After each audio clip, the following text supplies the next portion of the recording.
Hello friends, welcome to Techno Science Club. Today's our interesting topic in science quiz. Science క్విజ్లో అనే సిరీస్లో భాగంగా 6th quiz నేర్చుకుంటున్నాం. English మీడియంలో కొన్ని బిట్స్ చూద్దాం. ఈ వీడియోని పూర్తిగా చూడండి. నచ్చినట్లయితే లైక్ చేయండి, షేర్ చేయండి, సబ్స్క్రైబ్ చేయడం మాత్రం మర్చిపోకండి. సబ్స్క్రైబ్ బటన్ పక్కనే ఒక గంట సింబల్ ఉంటుంది. ఆ గంట సింబల్ని ప్రెస్ చేసినట్లయితే మన ఛానల్లో ఏ కొత్త వీడియో పెట్టినా కూడా వెంటనే మీ మొబైల్కి నోటిఫికేషన్ రూపంలో మన ఛానల్లో వీడియో పెట్టారు అనేటువంటి విషయం అందుతుంది. కాబట్టి please like, share and subscribe. ఈరోజు క్విజ్ హీట్ అనేటటువంటి లెసన్, ఉష్ణము హీట్ అనేటటువంటి లెసన్కి సంబంధించినటువంటి quiz, science quiz number 6. Let's go in to the topic. Welcome back friends.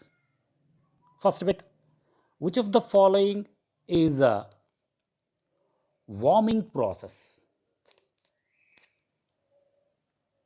Which of the following is warming process? A. Evaporation, B. Condensation, C. Boiling, D. All of the above. ఈ క్రింది వాటిలో ఏ process warming process అంటే హీట్ని gain చేసుకునేటటువంటి process? Evaporation. ఇక్కడ evaporation అంటే water particles body నుంచి హీట్ని gain చేసుకొని అవి ఎవాపరేట్ అయిపోతాయి. అంటే బాడీ నుంచి హీట్ లాస్ అవుతుంది, బాడీ నుంచి హీట్ బయటికి వెళ్తుంది, కాబట్టి బాడీ చల్లగా ఉంటుంది. That is a cooling process. ఇది కాదు. So next boiling. బాయిలింగ్ కూడా ఇక్కడ వాటర్కి ఆ హీట్ని మనం అందిస్తూ ఉన్నట్లయితే వాటర్ పార్టికల్స్ అనేవి ఎవాపరేట్ అయిపోతూ ఉంటాయి. ఇది కూడా కాదు. సో ఆన్సర్ వచ్చేటప్పటికి బి, కండెన్సేషన్ అనేది ఆన్సర్ అవుతుంది.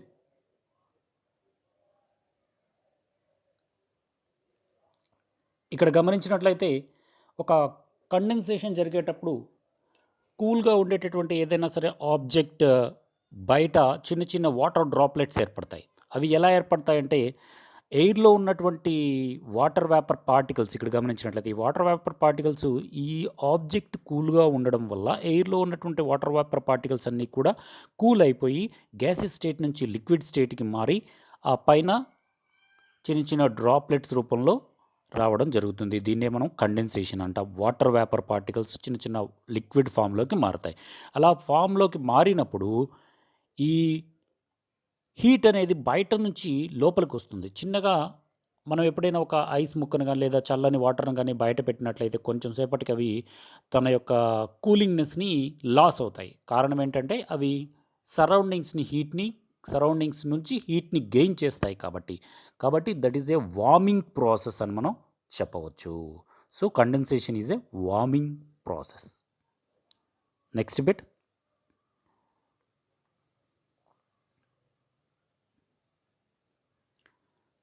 గమనించినట్లయితే melting in which solid phase changes to. Melting అంటే సాలిడ్ ఫేస్లో ఉన్నటువంటి సాలిడ్ స్టేట్లో ఉన్నటువంటి ఆబ్జెక్ట్ ఏ స్టేట్లోకి మారడాన్ని మెల్టింగ్ అంటాం? A liquid phase, B liquid phase at constant temperature, C gaseous phase, D any phase. Melting is a process in which solid phase changes to. Yes, the answer is B, liquid phase at constant temperature. Temperature increase అవ్వకుండా అదే temperature దగ్గర solid స్టేట్లో ఉన్నటువంటి object liquid స్టేట్కి మారడాన్ని మనం melting అంటాం. ఎగ్జాంపుల్గా ice melt అవ్వడం. ఐస్ను ఎంత హీట్ చేసినా కూడా ఐస్ యొక్క టెంపరేచర్ అనేది మారదు, కానీ ఐస్ సాలిడ్ స్టేట్ నుంచి లిక్విడ్ స్టేట్కి మారిపోతుంది. కాబట్టి melting is a process in which the solid state is changes to liquid state at a constant temperature. Next third bit, 3 bodies A, B, C are in thermal equilibrium. The temperature of B is 45 degrees centigrade. Then the temperature of C is.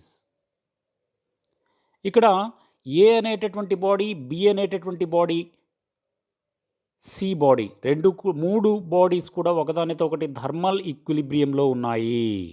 అంటే ఏ body, B body, C అనే body, ఈ 3 కూడా ఒకదానితో ఒకటి thermal equilibrium touch అవుతూ ఉన్నాయి.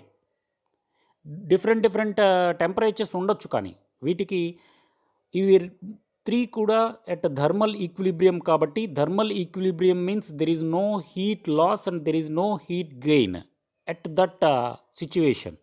That is called thermal equilibrium. కాబట్టి ఒక బాడీ యొక్క టెంపరేచర్, బి యొక్క టెంపరేచర్ 45 డిగ్రీస్ అయితే మిగతా రెండింటి యొక్క టెంపరేచర్స్ కూడా ఎలా అవుతాయి అనేదే క్వశ్చన్. ఏ 45 డిగ్రీసా, బి 50 డిగ్రీసా, సి 40 డిగ్రీసా, డి ఎనీ టెంపరేచర్. ఎస్, 45 డిగ్రీసే అవుతుంది, ఏ ఆన్సర్ అవుతుంది.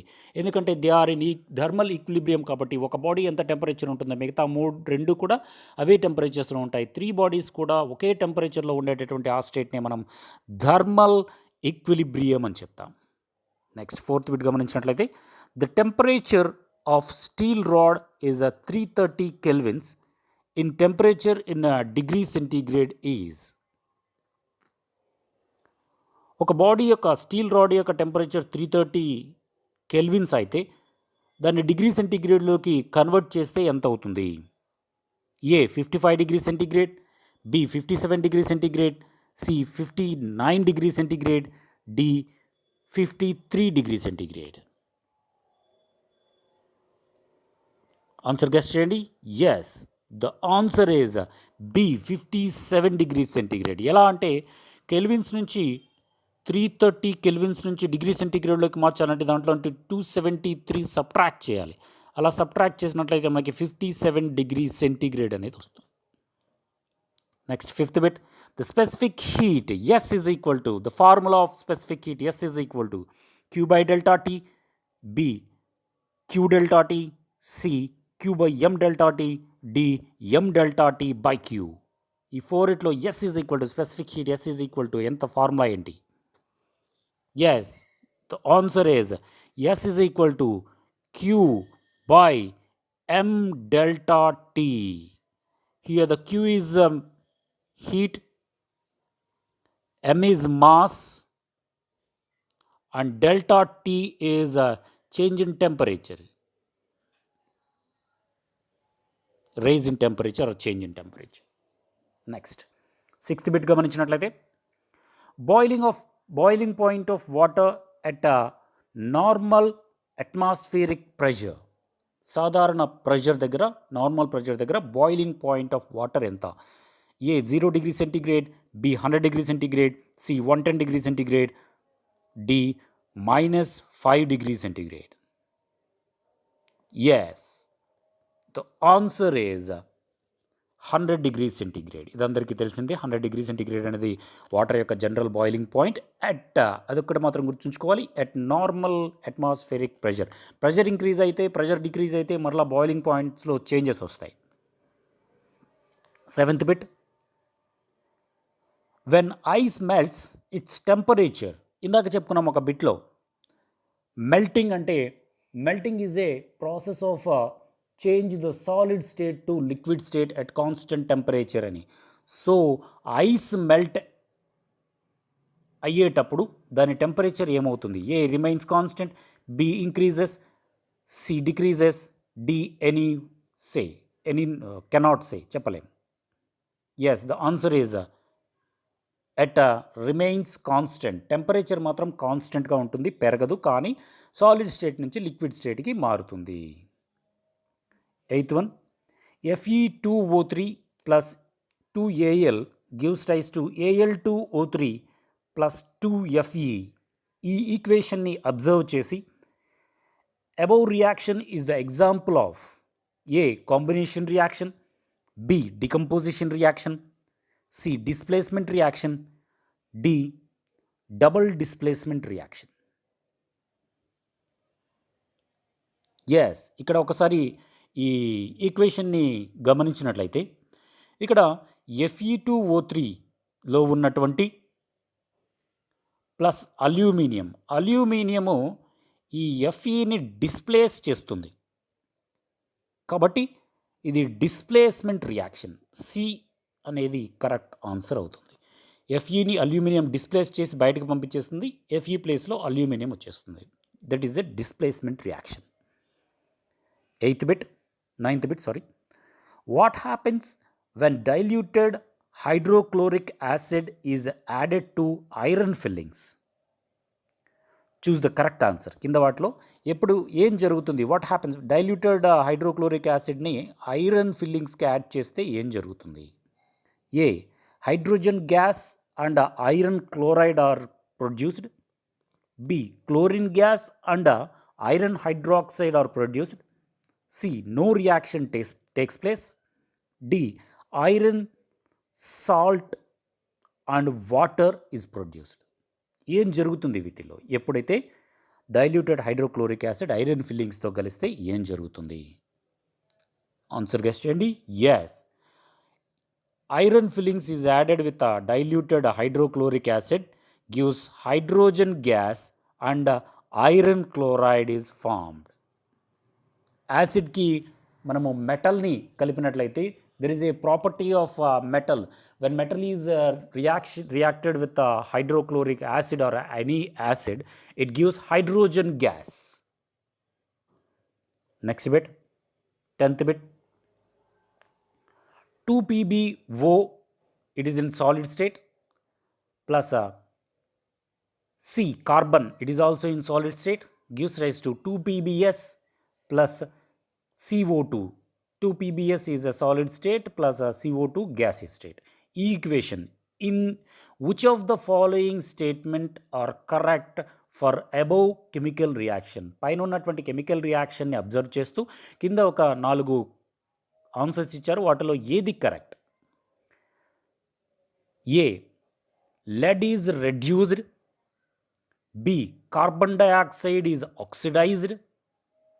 C carbon is oxidized. D lead oxide is reduced. ఏం జరుగుతుంది అక్కడ? లెడ్ రెడ్యూస్ అవుతుందా? కార్బన్ డైఆక్సైడ్ ఆక్సిడైజ్ అవుతుందా? కార్బన్ ఆక్సిడైజ్ అవుతుందా? లెడ్ ఆక్సైడ్ రిడక్షన్కి గురవుతుందా? జాగ్రత్తగా అబ్జర్వ్ చేయండి. ఇక్కడ జాగ్రత్తగా అబ్జర్వ్ చేసినట్లయితే మనము కార్బన్కి ఇక్కడ రియాక్షన్లో పీబీఓలో ఉన్నటువంటి ఆక్సిజను కార్బన్తో మిక్స్ అయ్యి కార్బన్ డయాక్సైడ్గా ఏర్పడుతుంది.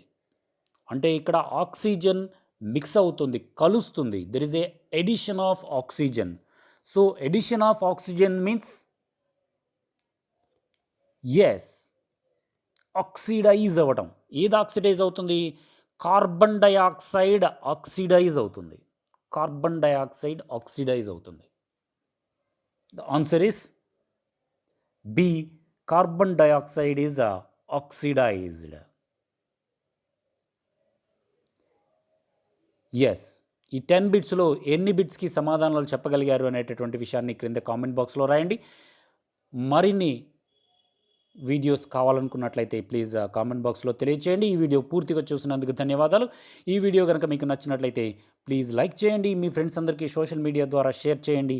సబ్స్క్రైబ్ చేయడం మాత్రం మర్చిపోకండి. సబ్స్క్రైబ్ బటన్ పక్కనే ఒక గంట సింబల్ ఉంటుంది. ఆ గంట సింబల్ని, బెల్ సింబల్ని ప్రెస్ చేసినట్లయితే మన ఛానల్లో ఏ న్యూ వీడియో పెట్టినా కూడా వెంటనే మీ మొబైల్కి నోటిఫికేషన్ రూపంలో మన ఛానల్లో కొత్త వీడియో పెట్టారు అనేటటువంటి ఇన్ఫర్మేషన్ అందుతుంది. కాబట్టి please like, share and subscribe. Thank you for watching. జై హింద్, వందే మాతరం, stay home, stay safe. Thank you.